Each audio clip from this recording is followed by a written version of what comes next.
Next, we're going to hear from a national Bernie delegate, a board member of Election Justice USA, and coincidentally, the woman who is going to challenge Denny Heck next election cycle, Tamborine Borrelli.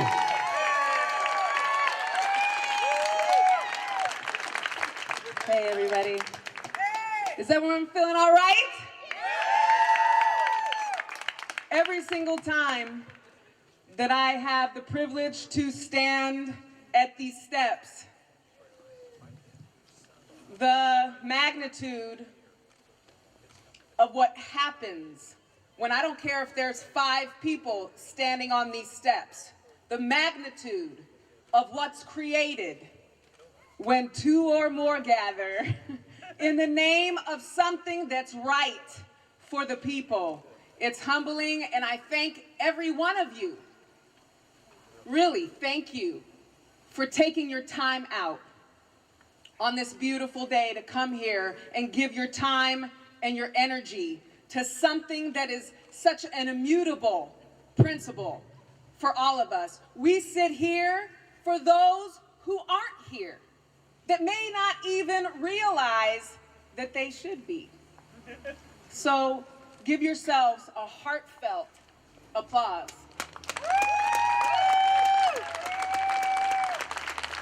I want to thank whole Washington for taking up this banner of single payer for our state. Because, you know, HR 676 in and of itself is important, but what it says when we have an organization to stand up and say, even if that doesn't go through, we're going to make sure we as Washingtonians have it.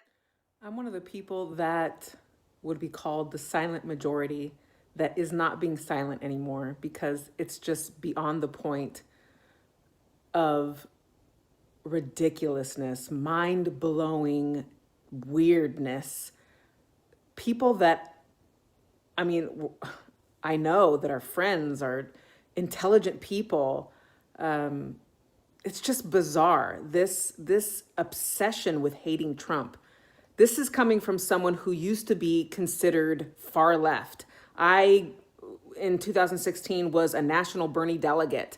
I ran for state senate in 2016 in Washington as a Democrat. I ran for Congress in 2018 as a progressive independent, on the board of Election Justice USA for election integrity. And I have to tell you, look, those of you who leaned to the left, but aren't so far gone that you can't use critical thinking, I'm talking to you right now. But I represent people like me, the silent majority.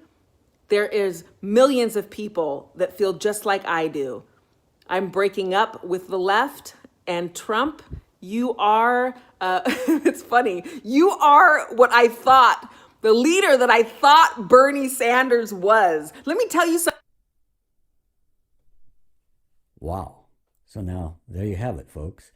This is one of the Washington State Berniecrats and whole Washington and Med for All advocates that I have begged for help for the last 5 years. I spoke with her campaign aide for 45 minutes on the telephone regarding the needed federal oversight for America's injured workers. She did not want to help me put that issue on the table. Actually, she wanted to push our issue off the table just to push her agenda, which seems to starting to have be a conservative agenda, not the agenda that Senator Sanders set forth for the populist movement. So one has to ask if Tamborine Borrelli is basically the closet-class Republican in the Berniecrat OurRevolution movement. Are there any others like her, such as Tyler Vega, who I also begged for help for injured workers from? And here I'm going to share a phone call that I had with Tyler Vega, where he too tells me to vote for their Republican work comp lawyer, Scott Stefani. And then I'm also going to share with you how David Strider, United States Congressional candidate, who also claimed to be a Berniecrat,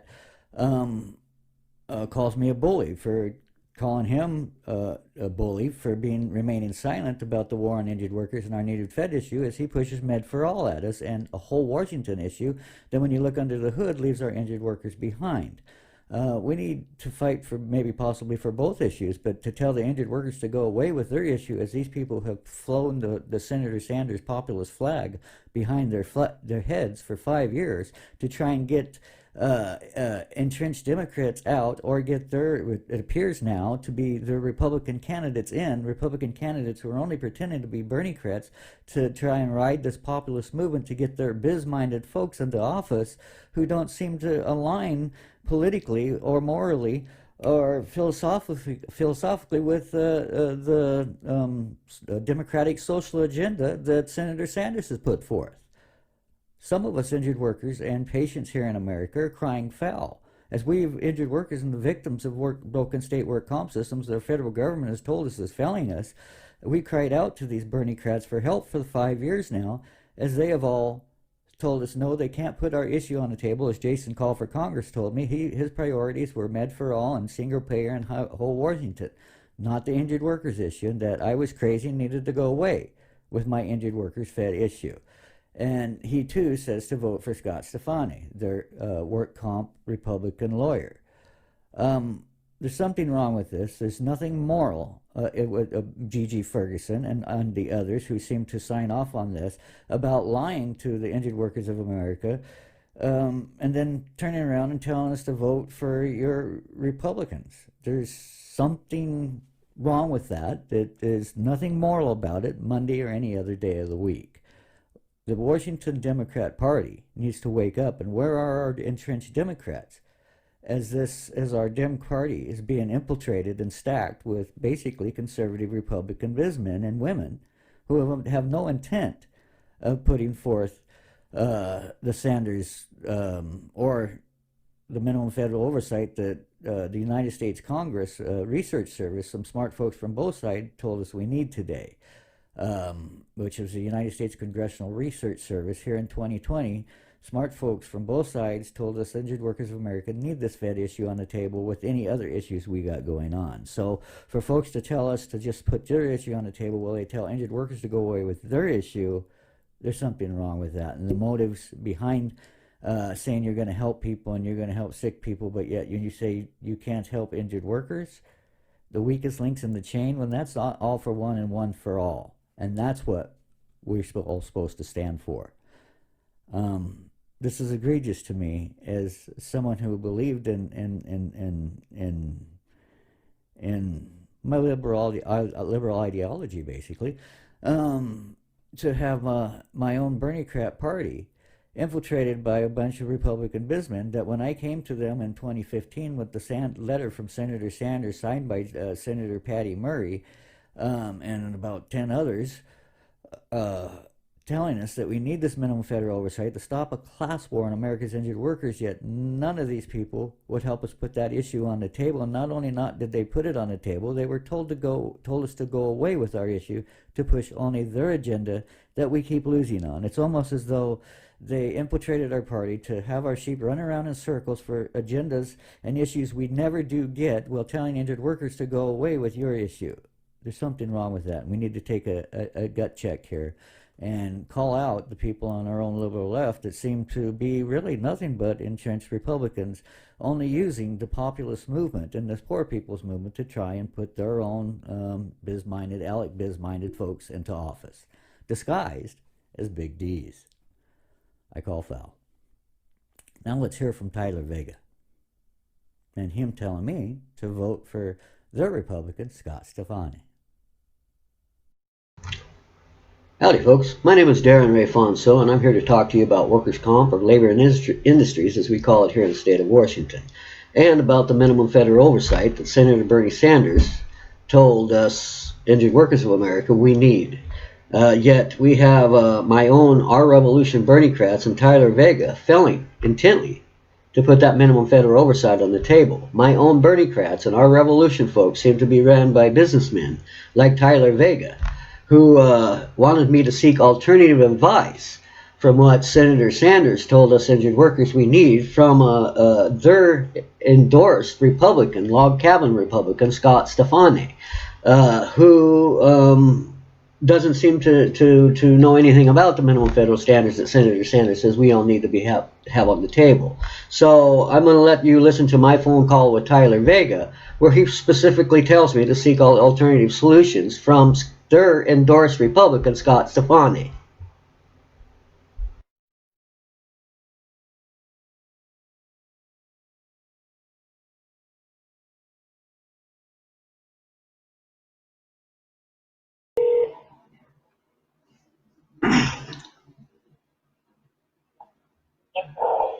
Hello? Yeah, Tyler? Yeah, it's Darren. It's Darren Fonso. Well, I'm just, you called me, so I wanted to get it live, but I can do it better with this phone. Hey, look, I'm just calling that I am hoping that we can figure out some way to address your issue. And the only way I know how to do that immediately is through advocacy. Long term, of course, we can try for legislative solutions, but I don't have any power legislatively yet, and nor do any of my people. And I know that things are a little crazy online, and the response is not perfect, but I just want you to know that people are listening and do give a fuck. We're doing our best and are all pretty, we're all just struggling to make it right now. And I'd like to set up a call with Scott, but I don't know if we can all keep it together. Scott is a good man, and he is a lawyer and has worked he has actually defended people in workers' comp before. He knows more than all of us, I think. Maybe not you, certainly more than the rest of us. And I think we can do something. I think we can make moves that would affect the situation in a good way if we can all get on the same page. So I want to know if you feel like you can be a part of that conversation and have it be productive. And I wanted to get a sense of. Well, yeah. Okay, can I talk now? Was that a yes?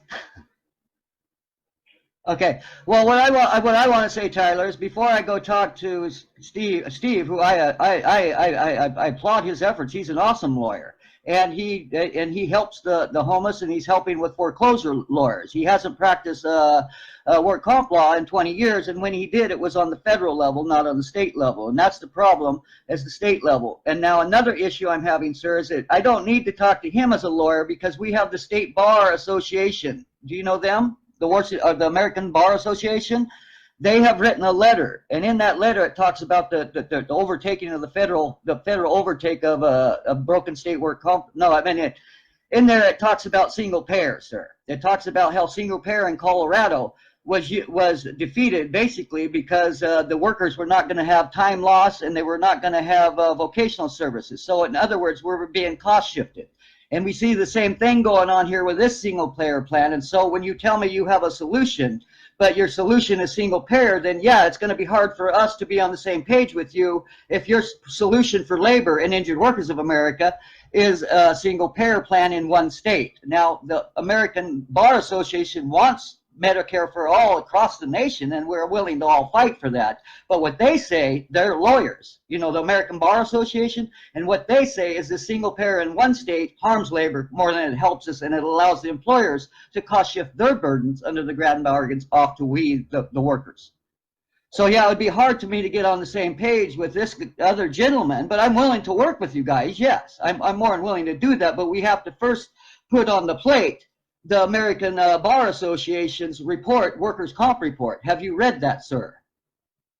No, I haven't read it. Well, what I would like to do, sir, is have you read that report and then come back and ask us how you would like to help us.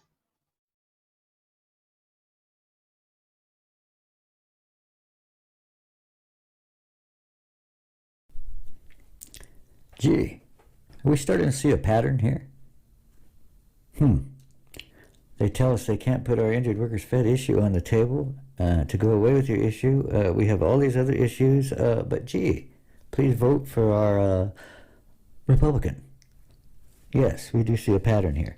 Next, we come to U.S. Congressional candidate David Strider, who claimed to be a Berniecrat and an injured worker here in the state of Washington, and even befriended me at one point during this process. He was able to put our injured workers' issue and grief in the voters' pamphlet. As he was running for office, he wanted to use our injured workers' grief to push for Med for All and whole Washington, while not saying one word about Senator Sanders' call for the minimum federal oversight issue and for our National Injured Workers Commission that we were told by Senator Sanders in 2015 that we need in a letter that he sent to the U.S. Department of Labor. Let's hear David Strider call me a bully when he was the one being the bully, only using my injured workers' grief while having no intent to ever get honest and truthful about the federal oversight our injured workers need. And also his aide, Larry Elger, who is with the Progressive Justice Network, was able to take time out of their busy day in their lives and hit their campaign to make memes about me with my cowboy hat on, telling others to not hear the injured worker and lie about my conditions that they know nothing about because they don't know my medical record. So it's egregious to me that these people who claim to be for veterans and claim to be for health care and claim to be for human rights and patients' rights and labor's rights, yet as I have begged for them to help put our injured workers' federal oversight issue on the table, all of these people have told us, no, they can't do it. Go away with your issue, and gee, please vote for our Republicans like Scott Staffney, who is a Republican, and they all keep telling us it work comp lawyer. No doubt that they keep telling us to vote for who does not seem to agree with or nor align with Senator Sanders' calls for minimum federal oversight for the injured workers of America. So yes, let's listen to David Strider call me a bully.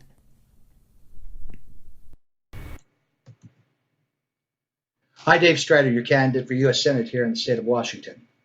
There's a subject that I'd like to address, and I'm going to be speaking to one particular person by first name only.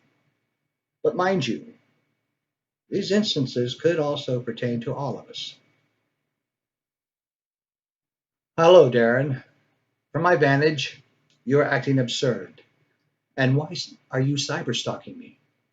I do not understand why you are attacking me, and frankly, there's nothing I'm going to do to try and change that, except continue to tell you and the rest of the people in America the truth.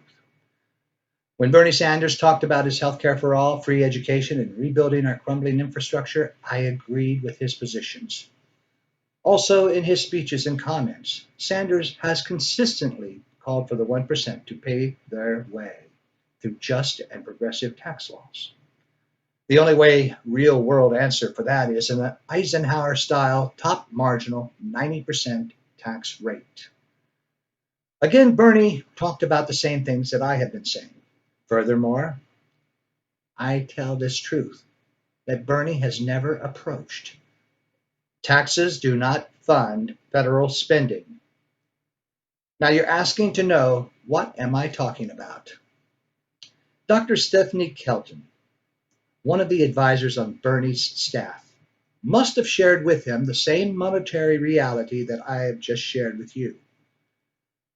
Bernie must understand fiscal appropriations much better than most, yet has never shared this understanding publicly.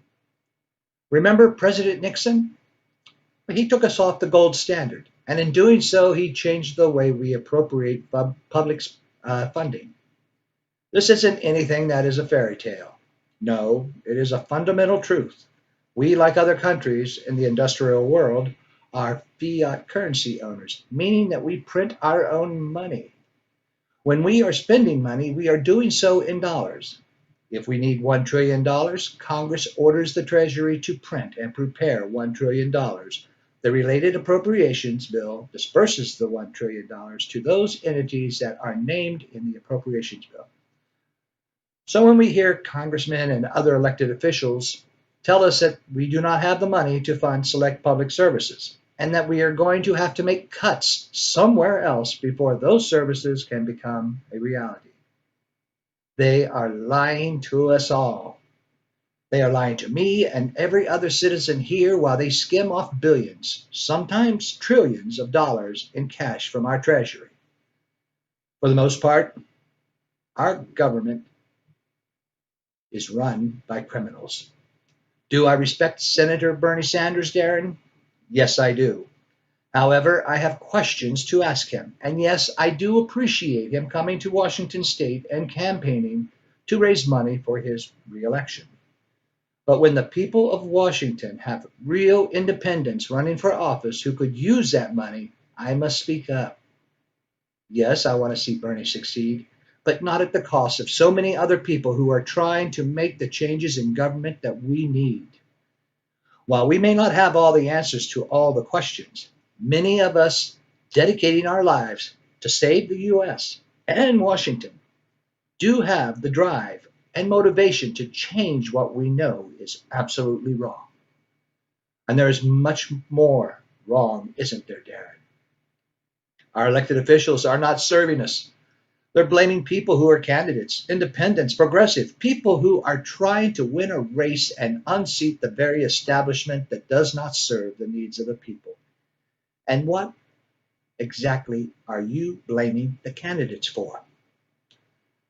Why did you leave a trail of unbalanced blame at KXRO in Aberdeen radio station on their SoundCloud with all kinds of spam? You seem to have a lot of misdirected hate and anger. Try directing that anger at the policies of Patty Murray, Maria Cantwell, and Denny Heck, and the others that have sold their souls to play in the political big leagues and who have sold out their constituents in the process. You're a bully, Darren. People do not like bullies. My advice to you, if you really care, is to arm yourself with real facts, and I know you have, and change your attitude from one of recklessness and negativity to one of moving forward with positivity and reasonableness. Please understand, I am not your enemy. I haven't had a chance to prove myself within our governments yet. Unless we help progressives get into office instead of hurling rhetoric at them, we will be stuck with the Cantwells in this world, and nothing will change but continue to get worse. We must wake up our political realities, and with every ounce of energy that we have, we must affect populist change and kick the crooked foundations out from underneath the criminal oligarch donor class, which has hijacked our governments from the voters for the last 50 years. In conclusion, I welcome any valid questions about policies that you may have. And you may send those questions to my webpage, DaveStriderForUSSenate.com. Welcome back. Tom Hartman here with you, and it's Anything Goes Friday. Darren in Everett, Washington, watching us on Facebook Live. Hey, Darren, what's up? Hey, I want to talk about a war on injured workers and how it's adding to homelessness and inequality here in America. That back in 2015, OSHA and Senator Sanders and NPR all told us, and the U.S. Department of Labor with Tom Perez all come out and told us we need some minimum federal standards over these broken state work comp systems. Yet 3 years later, the left is silent, and I'm begging for help here as an injured worker in the state of Washington who has been abused and harmed. Yet I have OurRevolution not wanting to put this issue and Senator Sanders' solutions on the table. And I would like to know why the left basically is failing us at this time. I don't know the answer to your question, Darren, and I'm sorry to hear about your circumstances. I hope you get through it. I'm sorry, I don't know. Paul in Sparta, Wisconsin. Hey, Paul, what's on your mind today? Thanks for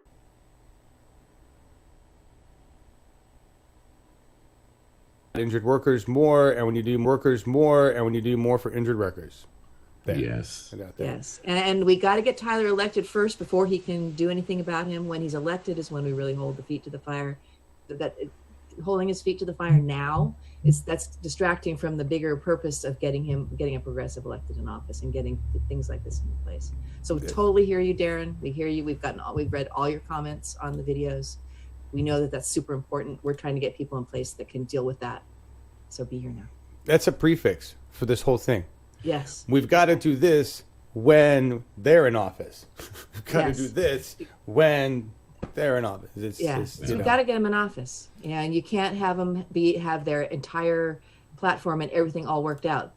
Tyler said more than once during his interview, he's going to do what his constituents tell him and ask him, and what he's not going to be bossed by corporations, but he's got to get elected first before he has that mandate. So let's concentrate on that. And same with all of our the candidates, not just Washington. Right. We hear you in all caps, Darren. Honestly, we do. And Phil, I know Sea Shepherd didn't go out. I forget the reason. I don't know why. I don't know why they didn't go out. I thought they were pretty decent funded. Let us know if you know what they. That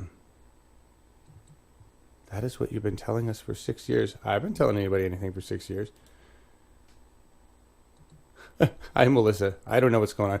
Ed Schultz. I didn't know this was news. I thought Ed Schultz had already said all this, but apparently now he's said all this.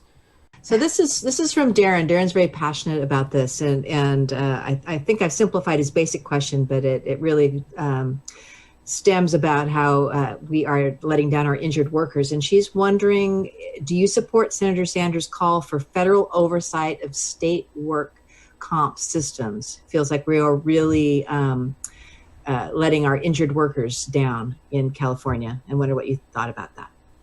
Yeah, so, in California, we have a lot of issues that I think that most people just keep saying they're state issues. But I think at the federal level, there is always something that we can do. And that is always done by incentives, right? Here in California, I used to work in construction, and I used to see how workman's comp used to work.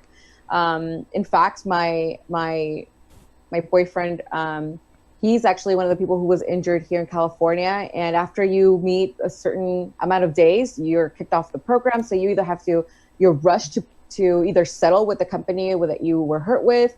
And the deals aren't really there. And there's really no support at the state level to guide you through the process. And so there's really no oversight. I mean, so a lot of these companies are getting away with really murder. They're paying out people for fractures to their spine, at $10,000, $17,000 when they know that the lifelong care is going to be well into the hundreds of thousands of dollars. And that's just one of the reasons why I support Medicare expansion for all, so that people are not stuck with these enormous bills that they're going to have to fork out of nowhere. I mean, the amount that people are being charged for doctor visits and follow-ups are absurd, and no one can afford them. So it just leaves more room for more injuries in the future. And I believe that we can have some real progress if the federal decides to have oversight in every state. And I'm telling you that because California has higher standards than other states. So I can't imagine what's happening in other states. Yeah. Wow.